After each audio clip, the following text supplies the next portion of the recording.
سیدنا ابو ہریرہ رضی اللہ تعالیٰ عنہ سے روایت ہے کہ ان النبی صلی اللہ علیہ وسلم سمع رجلا یقرأ قل هو اللہ احد قال وجبت قلت یا رسول اللہ ما وجبت قال الجنت، کہ رسول اللہ صلی اللہ علیہ وسلم نے ایک بندے کو سنا کہ وہ پڑھ رہا تھا قل هو اللہ احد، سورہ اخلاص پڑھ رہا تھا۔ تو پیغمبر کریم نے جیسے اس کو سنا تو فرمایا کہ واجب ہو گئی، لازم ہو گئی۔ میں نے عرض کیا اللہ کے رسول کیا لازم ہو گئی، کیا واجب ہو گئی؟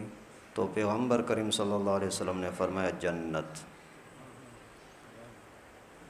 ایک اور حدیث مبارکہ میں آتا ہے کہ ایک شخص نے عرض کیا کہ اے اللہ کے رسول مجھے اس صورت کے ساتھ قل هو اللہ احد کے ساتھ محبت ہے۔ تو پیغمبر کریم صلی اللہ علیہ وسلم نے فرمایا اس کی محبت تجھے جنت میں لے جائے گی۔ ایک روایت میں آتا ہے کہ قل هو اللہ احد صورت جو ہے یہ ثلث قرآن کے برابر ہے، یعنی قرآن پاک کو، پورے قرآن کو اگر دیکھا جائے تو اس کا تیسرے حصے کے برابر احکامات اور مسائل اور فضیلت اس صورت کے اندر سمجھ میں آ جاتی ہے، کیونکہ قرآن پاک کے اندر اہم ترین جو بات سمجھائی گئی ہے وہ یہ کہ اللہ اکیلا ہے، اللہ کا کوئی شریک نہیں، اللہ کسی کا محتاج نہیں، پوری دنیا اسی کی محتاج ہے، اللہ تعالیٰ کا نہ کوئی اولاد، نہ ہی اللہ تعالیٰ کو کوئی والدین، اور نہ ہی کوئی اللہ تعالیٰ کے برابر اور ہمسر۔ تو اگر یہ عقیدہ آدمی سمجھ لے، سمجھو کہ اس کو تیسرا حصہ قرآن پر عمل کرنے کا ثواب مل جائے گا۔ اسی وجہ سے علماء نے لکھا ہے کہ جب پیغمبر کریم نے فرمایا کہ سورہ اخلاص قل هو اللہ ثلث قرآن کے برابر ہے، تو بندہ اگر 3 مرتبہ سورہ اخلاص قل هو اللہ پڑھ کر کے اور ایصال ثواب کر دے اپنے ماں کو، اپنے ابو کو، اپنے رشتہ داروں کو، کسی میت کو، تو اسی کو پورا قرآن پاک کے ایصال ثواب کا ثواب ملے گا۔ تو خیر کچھ چیزیں جو عام طور پر کرنا آسان بھی ہیں لیکن ہم مسلمان کرتے نہیں، وہ آپ کو بتانا مقصد ہے کہ ابھی دیکھیں قل هو اللہ اگر 3 مرتبہ پڑھ لیں پورے قرآن پاک کا ثواب کما سکتے ہو۔ اسی طریقے سے انسان ہر وقت خطرات میں ہوتا ہے، شیطان کا خطرہ، دشمنوں کا خطرہ، رزق کی تنگی کا خطرہ، بیماری کا خطرہ، کئی طرح کی پریشانیاں سامنے ہوتی ہیں۔ اللہ کے نبی صلی اللہ علیہ وسلم کی عادت مبارکہ تھی، امی عائشہ فرماتی ہیں رات کے ٹائم پر پیغمبر کریم سورہ اخلاص اور قل اعوذ برب الفلق اور قل اعوذ برب الناس، یہ تینوں صورتیں پڑھ کر کے اپنے ہاتھوں پر پھونکتے تھے، دم کرتے تھے، پھر اپنے ہاتھ پورے جسم میں جہاں جہاں تک ہاتھ پہنچتے وہاں تک ان کو ہاتھ گھما دیتے تھے۔ تو اسی کا مقصد یہ ہے کہ اللہ تعالیٰ اسی قرآن کی برکت سے، ان 3 صورتوں کی برکت سے اس کو شیطان کے شر سے بھی، انسانوں کے شر سے بھی، نظر کے شر سے بھی، ہر طرح کے پریشانیوں سے اللہ تعالیٰ اس کو بچا لیں گے۔ ابھی آپ اندازہ کریں کہ پیغمبر کریم صلی اللہ علیہ وسلم تو اللہ تعالیٰ کے محبوب ہیں، جب وہ اس طرح کے عمل کرتے ہیں کہ میں دنیا کے شر سے محفوظ رہوں، تو پھر ہمارے اوپر تو زیادہ حق ہے کہ ہم اس چیز کی کوشش کریں تاکہ کوئی ہمیں نقصان نہ دے سکے۔ ٹائم کتنا لگے گا بھائی؟ 2 3 4 5 منٹ لگیں گے، زیادہ تو نہیں لگے گا۔ اس وجہ سے آپ خود بھی کوشش کریں روزانہ اپنے بستر پر بیٹھ کر کے اور یہ صورتیں تینوں پڑھ کر اپنے ہاتھوں پر دم کر کے پورے جسم پر پھیر دیں۔ اپنے عورتوں کو بھی کہہ دیں کہ وہ بھی اسی طرح کریں، اپنے بچوں کو بھی کہہ دیں تاکہ نظر بد سے بھی بچ جائیں اور بیماریوں سے، شیطان سے بھی بچ جائیں۔ کوئی مشکل بھی نہیں، آسان ترین علاج ہے۔ اسی طریقے سے سورہ یاسین کے بارے میں رسول اللہ صلی اللہ علیہ وسلم نے فرمایا جو شخص یاسین پڑھتا ہے، سورہ یاسین، تو اللہ رب العالمین اسی کے سارے پچھلے گناہ معاف کر دیتے ہیں۔ 5 رکوع کی صورت ہے، کوئی بڑی نہیں ہے، 10 منٹ لگیں گے زیادہ سے زیادہ، 5 6 8 10 منٹ تک۔ اور ایک روایت میں آتا ہے جو بندہ صبح کے ٹائم پر سورہ یاسین پڑھ لیتا ہے تو تو پورے دن کی پریشانیوں سے بچ جاتا ہے اور اس کے دن کے سارے ضروری کام پورے ہو جاتے ہیں۔ آدمی پورا دن پریشان رہتا ہے، یہ کام یہ کام یہ کام۔ صبح کے ٹائم پر آپ اگر سورہ یاسین پڑھ لیں تو پورا دن برکت سے گزر جائے گا، اور اس طریقے کے جو آپ کے کام ہوں گے اللہ تعالیٰ خود ہی کر لیں گے، آپ کے لیے آسان فرما دیں گے۔ تو اس وجہ سے سورہ یاسین کی صبح کے ٹائم پر عادت بنائیں، بہت بڑی برکت ہے۔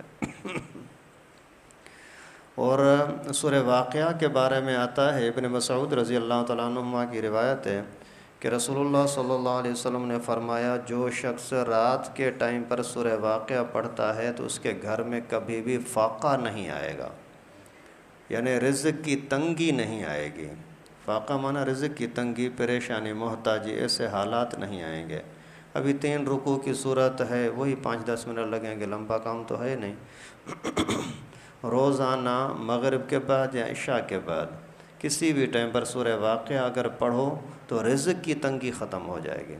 ایک واقعہ بھی آتا ہے کہ حضرت عبداللہ بن مسعود جب وفات ہونے کے قریب تھے تو وقت کے گورنر نے آ کر کے عرض کیا کہ حضرت میں آپ کو کچھ ہدیہ تحفہ دینا چاہ رہا ہوں۔ فرمایا کہ ضرورت نہیں ہے، میں تو ویسے ہی ابھی جا رہا ہوں۔ تو اس نے عرض کیا کہ حضرت آپ کی بچیاں ہیں، بیٹیاں، ان کو کام آئیں گی۔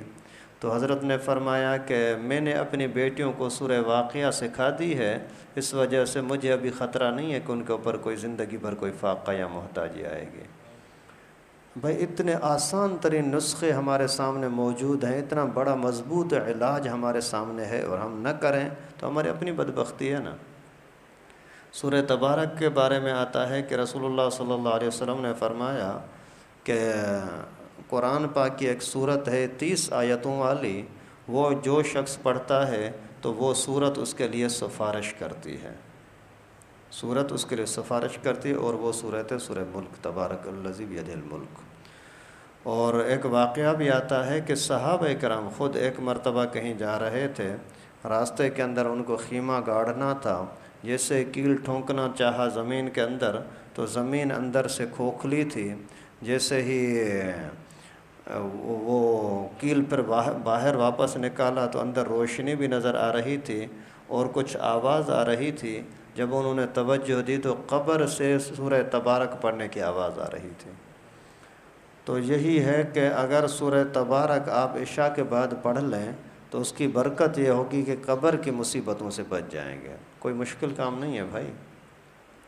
آیت الکرسی کے بارے میں رسول اللہ صلی اللہ علیہ وسلم نے فرمایا کہ آیت الکرسی ایسی آیت ہے کہ اسی کا مثل پورے قرآن پاک کے اندر نہیں ہے، اور بڑی برکت والی آیت۔ ایک مرتبہ پیغمبر کریم صلی اللہ علیہ وسلم کے زمانے کا واقعہ ہے کہ مال غنیمت پڑا ہوا تھا ایک جگہ پر۔ اللہ کے نبی نے حضرت ابو ہریرہ کو وہاں کا چوکیدار مقرر کیا کہ وہاں چوکیداری کرو۔ وہ وہاں بیٹھے ہوئے تھے، رات کے ٹائم پر دیکھا کہ ایک چور آیا۔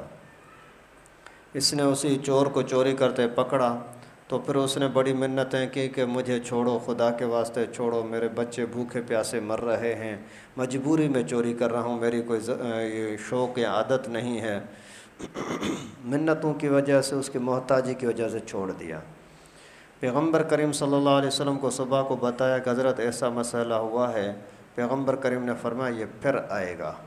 دوسری مرتبہ بھی آیا، تیسری مرتبہ جب آیا تو اس کو پھر پکڑا، اچھی طرح سے اس کو چھوڑ نہیں رہا تھا۔ اس نے بولا کہ یار بات یہ ہے کہ میں شیطان ہوں، ابلیس، لیکن مجھے آج چھوڑو، میں آپ کو ایک نسخہ دے دیتا ہوں، اگر وہ نسخہ تو اس پر عمل کرو گے نا تو کبھی بھی میرا یعنی شیطان کا، ابلیس کا، جنات کا آپ کے اوپر کوئی بھی زور نہیں چلے گا۔ تو اسی لالچ میں چلو ٹھیک ہے نسخہ مل رہا ہے، اس نے چھوڑ دیا۔ اس نے پھر نسخہ یہ بتایا کہ اگر آپ آیت الکرسی پڑھ لو گے تو کبھی بھی شیطانی اثرات تمہارے اوپر نہیں آ سکیں گے۔ اور جب صبح کے ٹائم پر آ کر کے پیغمبر کریم کو حضرت ابو ہریرہ نے یہ باتیں بتلائیں، اللہ کے نبی نے فرمایا ہے تو اللہ کا دشمن شیطان، لیکن بات سچی کی ہے۔ بھائی آیت الکرسی پڑھنے کے اندر کون سا ٹائم لگتا ہے؟ اور علماء نے فرمایا کہ اگر آپ کا کوئی کتنا مشکل ترین کام کہیں پھنسا ہو، آپ وہاں جاتے ہوئے اسی آفس کے باہر آیت الکرسی پڑھ کر کے یوں دم کر دو، پھونک دو، یا کسی بندے پر پھونک دو تو اس کے شر سے اللہ تعالیٰ آپ کو محفوظ فرمائیں گے۔ اسی طریقے سے سورہ یاسین کے بارے میں اللہ کے نبی صلی اللہ علیہ وسلم کا فرمان ہے، اپنے مردوں پر یاسین پڑھا کرو، یعنی جو ایسے حالت کے اندر ہے کہ وہ ایسا بیمار ہے، نہ مر رہا ہے نہ ٹھیک ہو رہا ہے، رشتہ دار بھی تنگ ہو جاتے ہیں، خود وہ مریض بھی تنگ ہو جاتا ہے، اس سے میں مر جاؤں، اچھا یہ کیسے حالات ہیں میرے اوپر۔ تو ایسے ٹائم پر اگر آپ سورہ یاسین پڑھو تو انشاءاللہ العزیز اگر زندگی ہوگی تو ٹھیک ہو جائے گا، نہیں تو جلدی آگے چلا جائے گا، پریشانیوں سے بچ جائے گا۔ یہ بھی یعنی پیغمبر کریم کا فرمان بھی ہے اور تجربہ بھی ہے۔ میں چھوٹا تھا، ابھی تک بالغ بھی نہیں ہوا تھا، مدرسے میں پڑھتا تھا، تو ہمارے گاؤں کے اندر ایک مریض ایسا تھا، بہت زیادہ بیچارہ پریشان تھا کئی دنوں سے، گھر والے بھی تنگ، وہ اپنے آپ سے بھی تنگ تھا۔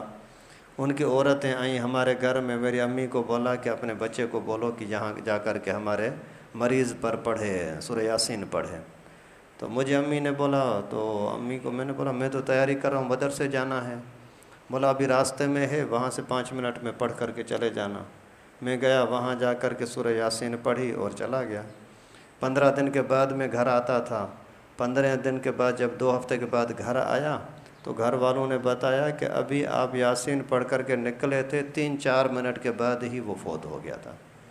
یعنی یہ تجربہ بھی ہے، اگر زندگی ہے تو ضرور اس کو اللہ تعالیٰ فوری طور پر صحت عطا فرما دیتے ہیں، اگر زندگی نہیں ہے تو وہ پھر آگے چلا جاتا ہے۔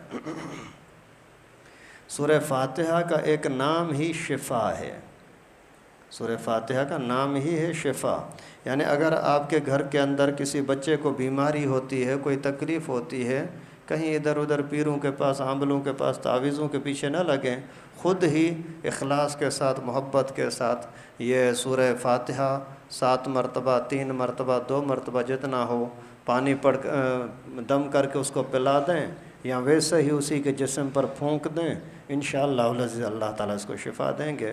خود حدیث شریف میں بھی اس طرح کا واقعہ آتا ہے، ایک بندہ صحابہ کا قافلہ کہیں جا رہا تھا، ایک جگہ کا سردار تھا، کوئی علاقے کا بندہ تھا، وہ بڑا بیمار تھا، کوئی پاگل ہو گیا یا کوئی بیماری لگی، سارے لوگ پریشان تھے۔ ان کو آ کر کے بولا یار آپ کے اندر کوئی دم کرنے والا ہو تو آ جائے ہمارے پاس، اسی مریض پر دم کرے۔ تو صحابہ نے جا کر کے اسی کے اوپر سورہ فاتحہ پڑھ کر کے دم کیا، اللہ تعالیٰ نے اسی کو شفا دے دی۔ تو یہ واقعات احادیث مبارکہ میں جتنے اخلاص کے ساتھ، یقین کے ساتھ آدمی کرے گا، اللہ رب العالمین اسی کے برکتیں اور اثرات ضرور عطا کریں گے۔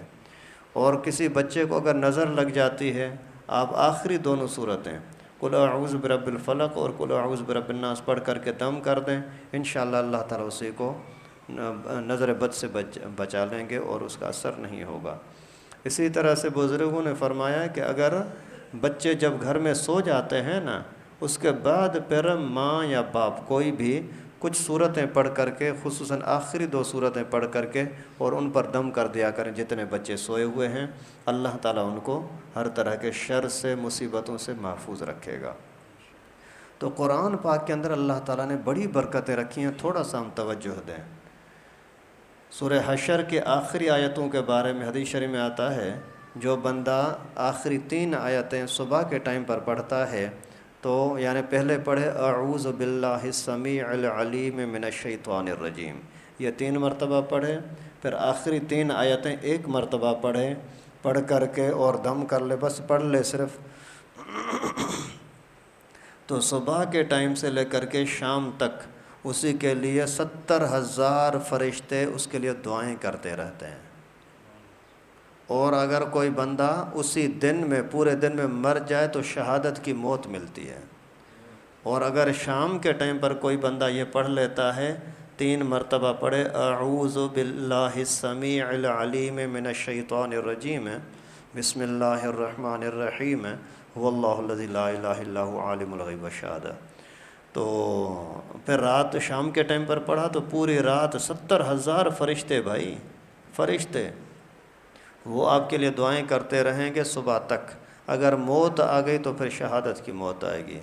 آپ اندازہ کریں اگر غائبانہ آپ کے لیے کوئی، آپ باہر چلے گئے، آپ کو پتہ نہیں ہے، میں کمرے میں بیٹھا ہوا ہوں، وہاں میری زبان سے نکل گیا یار فلاں، یا اللہ فلاں بندے پر رحم کر، میرا دوست، یا اللہ اس کے حال پر رحم کر، اگر آپ کو یہ پتہ لگ جائے کہ امام صاحب نے میرے حق میں دعا کی، کتنی خوشی ہوگی۔ یا کسی بندے کے بارے میں پتہ لگے آپ کو دعائیں دے رہا تھا غائبانہ، کتنی خوشی ہوتی ہے۔ اور یہاں ان آیتوں کے پڑھنے پر اللہ کے فرشتے دعائیں دے رہے ہیں، اور ایک دو نہیں، ہزار، 2000 نہیں، 70,000 فرشتے دعائیں دے رہے ہیں۔ اس وجہ سے اپنے معمولات کے اندر یہ چھوٹے چھوٹے عمل ہیں ظاہر کے اندر، لیکن ان کے اثرات اور برکات بہت زیادہ ہیں۔ جب بھی گھر سے نکلو آیت الکرسی پڑھ کر کے نکلو، انشاءاللہ اللہ تعالیٰ دشمنوں کے شر سے آپ کو بچا لیں گے۔ اللہ تعالیٰ سے دعا ہے کہ اللہ پاک ہم سب کو قرآن پاک پر مکمل اعتماد کرنے کی اور قرآن پاک سے دنیا اور آخرت کی شفا حاصل کرنے کی توفیق نصیب فرمائے۔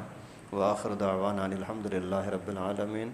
ہمارا قرآن پاک کا ختم مکمل ہوا ہے، تراویح مکمل نہیں ہوئی بھائی، تراویح چاند دیکھنے تک ہوگی۔ اس وجہ سے ابھی یہ ہے کہ آپ جہاں کہیں جا کر کے پڑھیں، بھلے پڑھیں، لیکن پڑھنی ضروری ہیں۔ اور یہاں پڑھو گے تو ظاہر ہے شارٹ کٹ مختصر ہوگی، کہیں اور جاؤ گے تو پھر وہ جب تک ختم نہیں ہوگا تو پوری پڑھنے یعنی ٹائم زیادہ لگے گا۔ خیر جہاں کہیں پڑھو بہتر پڑھ سکتے ہو۔ میرا مشورہ یہ ہے کہ بڑے جو ادارے ہیں، دارالعلوم ہے، بنوری ٹاؤن ہے، یا اور مدارس ہیں، وہاں چلے جاؤ تو وہاں کی برکتیں بھی محسوس ہوں گی۔ اللہ تعالی ہمارا یہ رمضان، تراویح، عبادت وغیرہ قبول فرمائے۔ الحمدللہ۔